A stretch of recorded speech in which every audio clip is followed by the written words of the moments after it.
질의응답 할게요.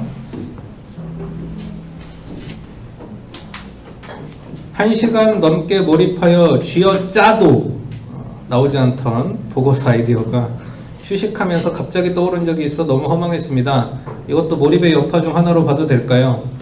그러니까 이건 약간 오해가 있는데, 몰입은 이미 딱 정해놓고 가야 되는 거잖아요. 선택적 주의, 방향을 정해놓고 가는 거잖아요.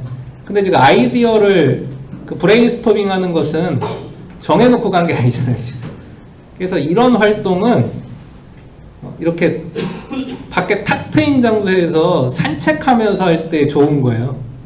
그냥 제자리에 앉아서 가만히 앉아 있는다고 이런 아이디어가 잘 떠오르고 그러진 않아요. 이거는 과업의 성격이 좀 다른 거야. 정해놓고 가는 게 아니잖아. 그러니까 즉 아이디어가 떠오르고 나서 야 이제 보고서 써야지, 그때 몰입해야지. 근데 이 브레인스토밍은 자연과 함께 산책하면서 그냥 자유롭게 내 마음을 막 떠돌게 해야 오히려 잘 되는 활동이에요. 그리고 몰입할 때는 천장이 좀 낮은 곳에서 하는 게 좋아요. 근데 이런 브레인스토밍 같은 창의적인 브레인스토밍 같은 거 할 때는 밖에 나가서 천장이 없는 곳이냐 천장이 높은 곳에서 하는 게 좋아요. 그래서 요거는 좀 과업의 성격이 좀 달랐다. 그리고 사실 그렇게 막 끙끙거리는 기간이 도움이 됐을 거라고 좀 봐요. 1시간 정도 끙끙거리는 시간이 전혀 불필요한 시간이 아니라 그렇게 끙끙거리면서 내 뇌에 자동적인 정보 처리를 이런 걸 해라라는 명령을 내리는 시간이 있었기 때문에 그냥 자유롭게 이제 밖에 나가서 좀 산책하려고 했을 때 아이디어가 떠오르는 것이 분명히 있었을 겁니다. 마치 풀리지 않던 수학 문제가 잠을 잘 자고 나면 풀리는 그런 것과 같은 거죠. 그러니까 끙끙거리는 시간이 있었기 때문에 자는 동안에 내 머릿속에서 문제를 해결해 주는 것이 있는 거잖아요. 그러니까 혹시 허망하다 이렇게 생각할 필요는 없을 것 같아요. 끙끙거리는 그 시간이 분명히 있었기 때문에 우리 뇌의 자동적인 정보 처리 과정에 의해서 좋은 아이디어가 나중에라도 떠오르는 거다, 이렇게 보시는 게 더 맞는 얘기 같습니다. 주의력을 소모해서 고갈된 후 다시 전부 회복하려면 어느 정도의 시간이 필요한가요? 그러니까 한 가지 과업에 2시간, 3시간 정도 보통 몰입하면 주의력이 다 소모가 돼서 몰입해서 자연스럽게 깨어나게 되거든요. 그러니까 시간에 대한 감각도 돌아오고 공간에 대한 감각도 돌아오고 이제 그렇게 되는 거죠. 그렇게 되면은 쉬어야 되는데, 짧게 쉬어야 된다면은 완전히 멍 때리는 방식으로 20-30분 정도 쉬어야 되고요. 그러니까 완전히 멍 때려야 돼. 근데 사실 더 좋은 것은 2시간 정도 몰입했으면 2시간 쉬는 게 제일 좋아요. 3시간 몰입했으면 3시간 쉬는 게 제일 좋고, 그리고 산책을 한다거나 음악 감상을 한다거나 뭐 이런 방식으로. 근데 낮잠을 자려고 하는 사람들이 있는데 낮잠은 그렇게 권하진 않아요. 컨디션 저하를 불러올 수 있기 때문에. 잠을 자고 싶다면은 완전히 잠을 자기보다는 이것도 멍 때리는 거지. 눈 감고 20-30분 정도 그냥 눈만 감고 있는 거죠. 눈만 붙이고 있는 그런 걸 좀 권합니다. 그러면은 집중력이 좀 금방 회복될 수 있어요. 시험 공부를 하다 보면 여러 과목을 공부하게 되는데 이때 다른 과목을 공부하는 것도 어텐션 스위치라고 생각합니다. 그렇다면 어느 정도에 한 번씩 바꾸는 것이 가장 효율적인지 궁금합니다. 일단 이론상으로는 1시간 정도는 끌어야 되고요, 한 과목을. 근데 더 좋은 거는 2-3시간 해야죠. 그리고 그래서 벼락치기 하면 안 되는 거야. 벼락치기 하면 자꾸 막 바꾸게 되잖아. 또 불안하고. 그래서 공부를 평상시에 하면 하나를 좀 길게 할 수 있죠. 그래서 여러분 뭐 이것저것 아르바이트 하면서 바쁘고 그런 거 생활은 다 이해하긴 하는데 한 가지를 길게 좀 집중할 필요가 있습니다. 평상시에 공부하면서.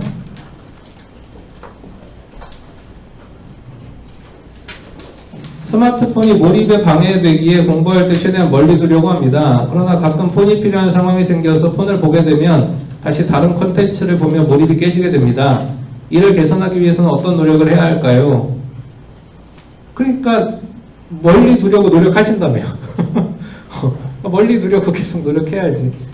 그리고 여러분 시계 보려다가 딴짓하게 된다니까. 시계 보려고 터치 탁탁 했다가 다른 거 누르게 된다니까요. 그러니까는 뭐 전자시계 조금 저렴한 거라도 손목시계 차는 게 좋고 시계를 나는 꼭 봐야 되겠다. 그리고 사실 몰입에 제일 좋은 환경은 시계가 없는 환경이에요. 시계가 없는 환경에서 몰입이 잘 돼요. 그래서 시계를 몰입해야 되겠다라고 했을 때 시계가 내 근처에 있다 또는 손목시계 풀어서 책상에 올려놓는다, 몰입이 잘 안 돼요. 자꾸 시간을 보게 된단 말이에요. 몰입은 시간을 의식하지 않아야 몰입이 되는 건데 시간을 의식하게 되는 순간 몰입은 깨져요.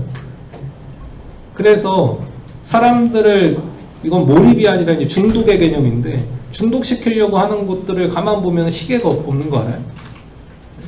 여러분, 카지노라는 영화에서 그 카지노의 인테리어 상에는 시계가 없다는 거 혹시 눈치챈 사람이 있어요?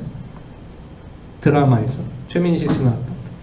실제로 그래요. 카지노는 시계가 없어요, 인테리어 상에. 왜냐면은 사람들이 시간을 의식하게 되면 중독에 안 빠질 것 같거든. 그러니까 중독시켜야 되니까 시계를 안 두는 거예요. 근데 여러분, 그러니까 카지노 같은 데는 되게 조심해야죠. 또 카지노는 들어갈 때는 입구가 큰데 딱 들어간 다음에 뒤돌아보면 입구가 잘 안 보여요. 출구가. 그런 디자인을 해놨어요, 일부러. 근데 사실 그게 공부할 때 그렇게 돼야 되지 않나? 공부에 진입하는 거는 입구가 잘 보이는데 공부에 한번 진입하고 나서는 출구가 잘 안 보여야 되는 거 아니야? 근데 도박장을 그렇게 만들어놔. 그래서 결국에는 이제 보는 시간을 정해야죠. 진짜 급한 일이면 그 사람이 결국에 또 연락 온다. 이렇게 생각해야 될 것 같아요. 그러니까 스마트폰이 여러분들 약간 문화를 물론 바꿔놓은 것도 있긴 해요. 물론 누군가한테 문자가 오면 바로바로 답을 해야 되고 전화가 오면 바로바로 받아야 된다는 이런 압박을 느끼는 사람들이 좀 많아지긴 했는데 원래 그런 거 아닙니다. 왜 꼭 그때 받아야 돼? 왜 꼭 그때 문자를 바로 확인해서 바로 답장을 줘야 됩니까? 사실 문자 바로 확인해서 너는 왜 이렇게 문자 답장이 느린 거야? 이렇게 가끔 화내는 사람들이 있는데 죄송한데 난 화내는 게 약간 잘못됐다고 생각해. 바로, 아니 그게 바로 해야 된다는 법이 있는 게 아니거든 사실.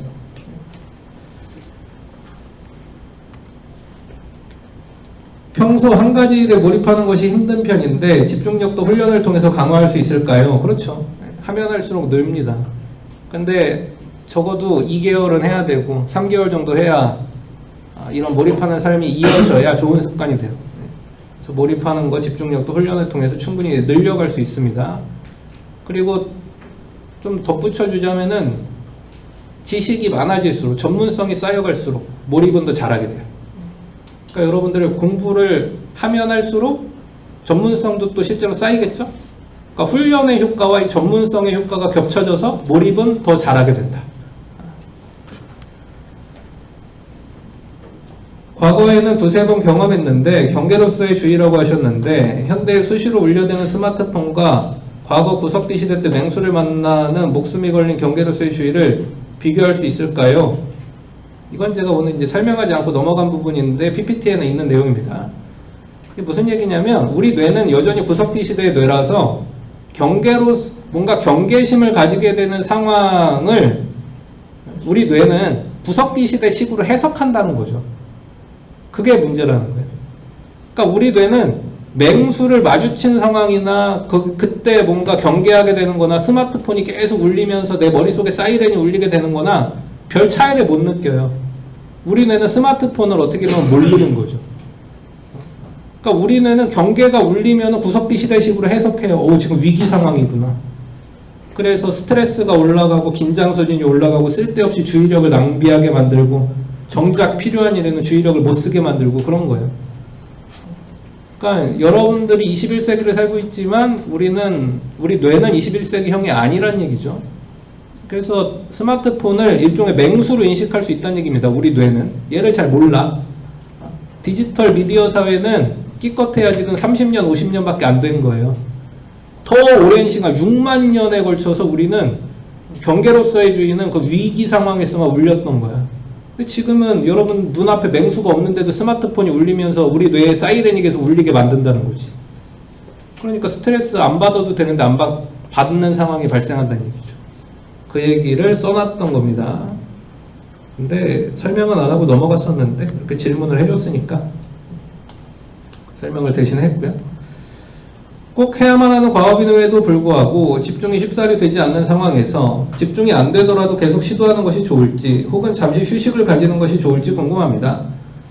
집중이 안 되는 상황이 뭐 단순히 피곤해서 그런 거라면 조금 더 쉬고 나서 집중력을 충전하고 저 하이퍼 포커스 20분을 유지할 수 있을 만큼의 충전하고 나서 일단 하는 게 좋죠.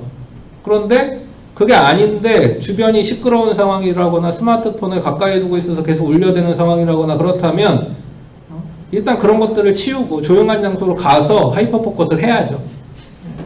그런 상황을 정리하고. 몰입이 깨진 이후 다시 몰입하는 데 걸리는 시간을 줄일 수 있는 방법이 있을까요?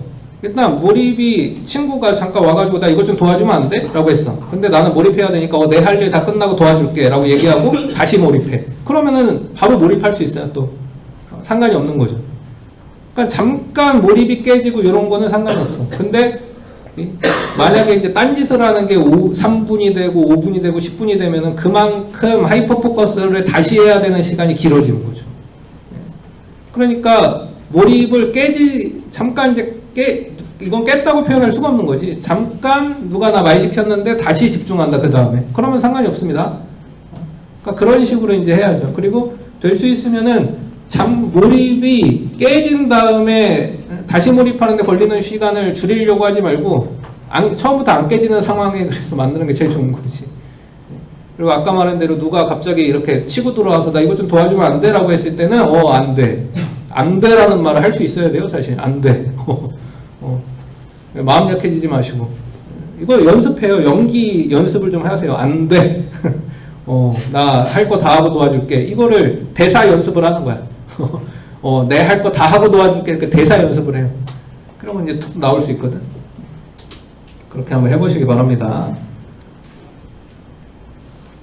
해야 할 일은 정말 많고 연인에게 온전히 몰입을 하지 못하는 상황은 어떻게 몰입할 수 있게 만들 수 있을까요? 일단 연인들이 둘이 있을 때 각자 스마트폰만 보고 있으면은 관계가 거의 끝나간다고 봐야 되지 않을까요? 그리고 스마트폰을 치워야지. 각자의 대화에 몰입하려면. 각자 스마트폰만 보고 있으면서 왜 나한테 집중 안 해줘? 그러면 안 되죠. 그리고 그거를 뭐 만약에 그런 것까지도 이해할 수 있는 단계이던지 그건 이제 굉장한 우정의 단계죠. 그리고 만약에 뭐 왜 나한테 계속 첫사랑이 왜 변했어? 왜 열정애가 변했어? 그건 원래 변해요. 원래 변하니까 그거를 이해할 수 있는 우정애로 넘어가야 되는 거고 열정적인 사랑은 3개월이면 보통 끝나니까. 그리고 그런 걸 이제 이해하고 뭐 이렇게 각자 할 일이 많은 거를 이해해주고 사실 서로 좀 떨어져 있어도 연결되어 있는 것 같은 유대감을 느끼고 그게 사랑이지 않을까? 심리학에서는 그런 걸 사랑이라고 얘기하는데. 그리고 다시 말하지만 서로 스마트폰만 보고 있고 뭐 전화하는데 막 키보드 치는 소리 들리고 그러면은 뭐 이제 정리해야지 그러면.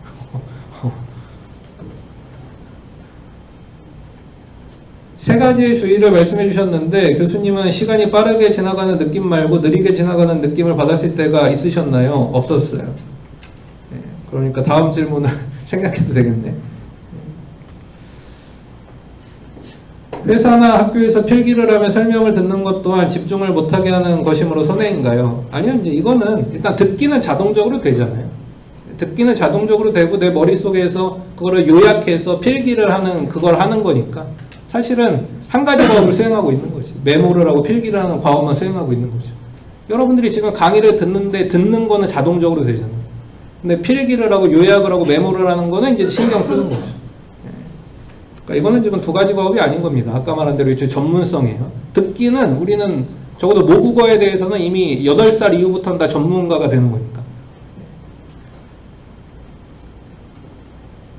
몰입을 하다가 다른 사람 때문에 몰입이 깨져도 손해를 보게 된다고 하셨는데 그럼 1인 독서실에서 혼자여서 처음부터 잘 몰입을 못하지만 오픈형 독서실이어서 타인과 같이 있을 때도 몰입이 잘 되는 경우는 어떤 경우가 몰입에 유리한가요? 일단 뭐 스터디 카페 같은 건 말하시는 모양인데 스터디 카페는 조용하잖아요. 그러니까 스터디 카페와 일반 카페를 똑같이 놓고 볼 수는 없죠. 스터디 카페는 오픈돼 있다고 하더라도 오히려 이제 다른 사람이 공부하는 모습을 보면서 그게 동기부여가 되겠지. 근데 조용하잖아. 그게 좋다면 그렇게 하시면 돼요. 근데 막 주변 시끄럽고 막 전화하고 사람들 계속 왔다 갔다 거리고 어텐션 스위치가 안 될 수가 없는 그런 환경은 별로 권하진 않죠. 스터디 카페 조용하고 좋다. 특히 이제 막 초딩들 안 오고 중딩들 안 와서 조용하다. 그러면 거기에 하면 좋지. 자연스레 몰입이 되는 것과 하이퍼 포커스로 몰입이 되는 것 중 어떤 것이 더 좋다고 볼 수 있나요? 근데 일단 자연스럽게 몰입이 되는 것은 다시 말하지만 드문 일입니다. 그러니까 드문 일을 자꾸 쫓아가지 마세요. 하이퍼 포커스를 해야 몰입이 되는 거예요. 누구나 마찬가지. 훌륭한 음악가들, 미술가들 뭐 다 마찬가지고 저 같은 사람들도 마찬가지고 특히 공부를 할 때는 하이퍼 포커스를 해야 몰입이 되고 자연스럽게 되는 몰입은 굉장히 솔직히 쉽게 말하면 마음의 준비가 알아서 되고 그냥 오늘따라 공부가 잘 되네 뭐 그런 날을 말하는 건데 그것도 생각해보면 하이퍼 포커스의 과정이 없지는 않아요. 그리고 내 주변 환경을 좀 조용하게 고요하게 그런 만드는 그런 과정 그런 것들이 없지는 않습니다. 그래서 여러분 일단은 자연스러운 몰입 이렇게 너무 따질 필요는 없어요. 그리고 몰입이라는 건 효과는 똑같아요. 두 가지의 차이가 없습니다. 하이퍼 포커스라는 개념에 대해 소개해 주셨는데 과제나 공부를 할 때 의도적인 집중을 하기 위한 방법으로 공부할 내용을 한번 훑어보는 것도 포함이 되는 거 맞나요? 그쵸? 의도적으로 한번 읽혔다 안 읽혔다 하는 순간을 훑어보는 걸로 대체하겠다는 얘기잖아요. 훑어본 다음에 조금 이렇게 뭔가 감각이 좀 돌아오고 몰입이 진입될 것 같을 때 이제 좀 더 집중적으로 읽고 뭐 그렇겠다는 얘기죠. 몰입하기 위해서 환경을 조성해야 한다고 하셨는데 집이라는 공간을 몰입의 장소로 만들기는 힘들겠죠. 내 집에 어떻게 보면은 몰입을 방해하는 것들이 많이 있으면 있을수록 아무래도 좀 힘들겠죠. 또 혼자가 아니라 뭐 가족들은 자꾸 왔다 갔다 하고 엄마가 청소하러 돌아다니고 동생도 있고 또 뭐 형 누나도 있고 해서 왔다 갔다 하는 사람도 있고 그러면 좀 어렵겠죠. 근데 만약에 그렇지 않다면 또는 내 집에 독립된 서재 같은 공간이 있다면은 몰입할 수 있죠. 그래서 작가들은 집에 이제 서재 같은 걸 만들어 놓는 거 아니겠어요. 근데 그렇지 않으면은 밖에 나와야 돼요. 학교 도서관으로 오고 스터디 카페 가고 이렇게 하세요. 몰입을 위해 필요한 주의력 자원을 증가시키는 방법이 있는지 궁금합니다. 아까 이제 잠깐 얘기했죠. 전문성을 계속 길러갈수록 즉 공부를 많이 할수록 늘어간다. 그리고 공부를 많이 할수록 주의력 자체도 늘어난다.